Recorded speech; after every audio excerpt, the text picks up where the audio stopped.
Imagine a country where towering skyscrapers and luxury stores paint a picture of unimaginable wealth, a place where financial power and business opportunities attract millions from all over the world. Yet, behind the glistening surface, a dark, hidden reality exists, a reality that millions live with every day. Welcome to Hong Kong, one of the richest and most prosperous cities on earth, but also home to one of the most shocking inequalities you could ever imagine. In today's video, we'll take you beyond the glimmering skyscrapers and the luxury of a global financial hub. We're going to show you the side of Hong Kong that most people don't see, a place where the extreme wealth is often in stark contrast to the extreme poverty that exists just a few blocks away. This is the reality faced by many, and it's a side of Hong Kong that needs to be told. So, what's really happening in this city of dreams? Despite being one of the world's most impressive financial centers, Hong Kong faces an overwhelming housing crisis. Let's dig deeper into what's going on and uncover the conditions that far too many people are enduring in silence. Stay with us, and you'll be shocked by what you discover.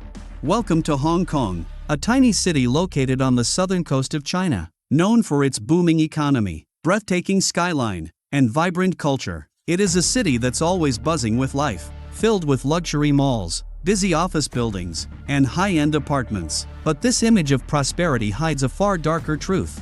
To understand the sharp divide between the rich and the poor in Hong Kong, we need to first look at the numbers. Hong Kong is one of the most densely populated cities in the world, with over 7.5 million people living in just 1,100 square kilometers of land. That's about 7,000 people per square kilometer, making it an extremely crowded place. Despite this, the real estate market in Hong Kong is one of the most expensive on the planet, and the gap between the wealthy and the poor has grown to a level that's hard to believe.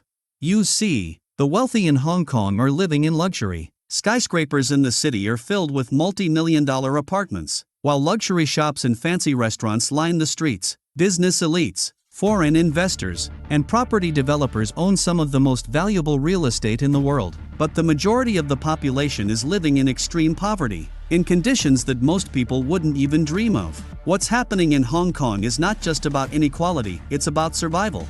In the heart of the city, you'll find areas like Mong Kok and Sham Shui Pa, neighborhoods where the wealth disparity is stark. Here, people live in spaces so small and cramped that it's almost unimaginable. Imagine having no personal space at all. Imagine living in a room barely large enough to fit a bed, with no windows, no ventilation, and no privacy. This is the reality for thousands of people in Hong Kong, who live in what are known as cage homes. Cage homes are exactly what they sound like, metal frames, almost like cages, where people sleep on thin mattresses. These cages are stacked high in rooms that barely have enough space to move. The conditions are so extreme that it's hard to understand how anyone can survive in such cramped and uncomfortable spaces. Yet, this is the reality for many of Hong Kong's poorest residents.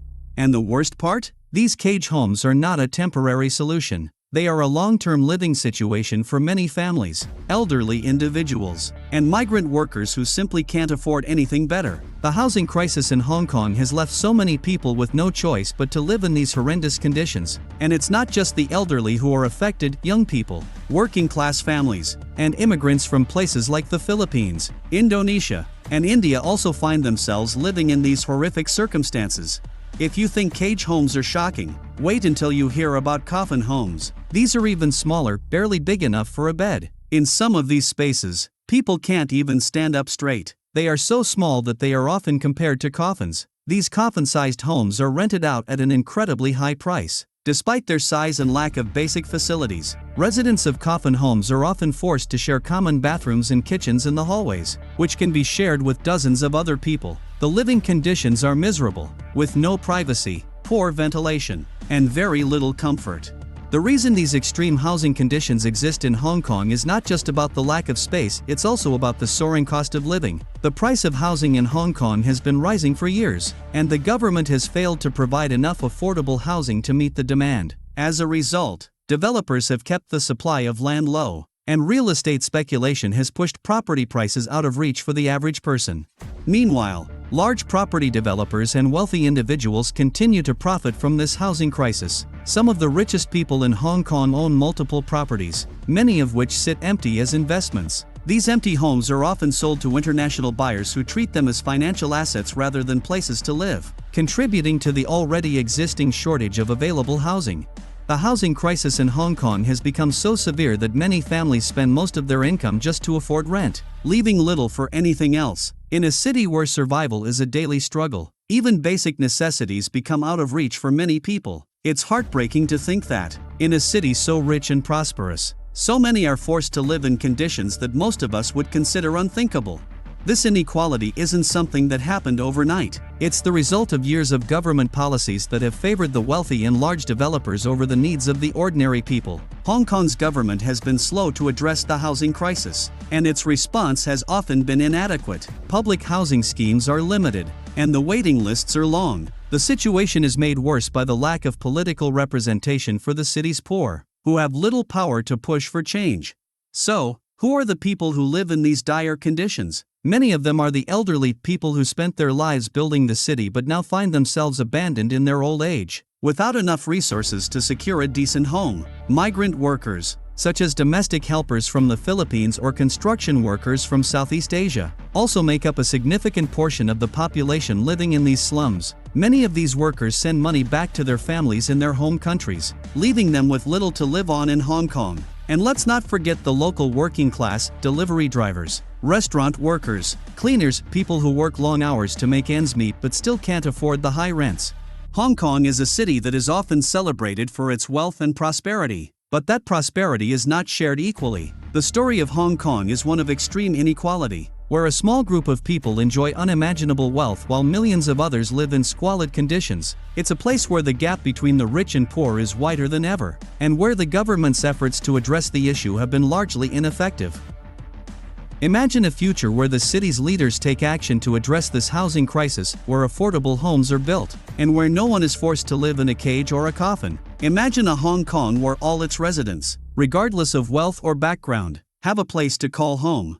Transport in Hong Kong is known for being highly efficient, with an extensive network of trains, buses, ferries, and trams that make getting around the city relatively easy. The MTR, Mass Transit Railway, is the backbone of public transport, connecting all major areas of the city. However, the cost of transportation can add up, especially for daily commuters. A typical MTR ride can cost anywhere from 4 Hong Kong dollars to 50 Hong Kong dollars, depending on the distance. For those who use buses or ferries, fares are generally between 3 Hong Kong dollars to 30 Hong Kong dollars. While the system is efficient, the rush hours are notorious for overcrowding, especially during peak morning and evening times when the trains, buses, and stations are packed to capacity. The rush hour chaos is overwhelming, with people squeezed together in tightly packed spaces, making the commute feel even more exhausting. Despite the high cost, millions of people rely on public transport every day, enduring the cramped conditions just to get to work or school. But for now, Hong Kong's hidden poverty remains a painful reminder of the harsh reality behind the glitzy facade of the city. The extreme wealth and extreme poverty exist side by side, but it's the poor who are left to bear the brunt of this inequality. Hong Kong's future depends on how it chooses to address this crisis. Will the government take real action to help the people who need it most? Or will this dark side of Hong Kong remain hidden from view? What do you think about this? Does it shock you that such wealth exists next to such poverty? Let us know your thoughts in the comments below. And don't forget to like, share, and subscribe for more thought-provoking content on the hidden truths of the world. Until next time, thank you for watching.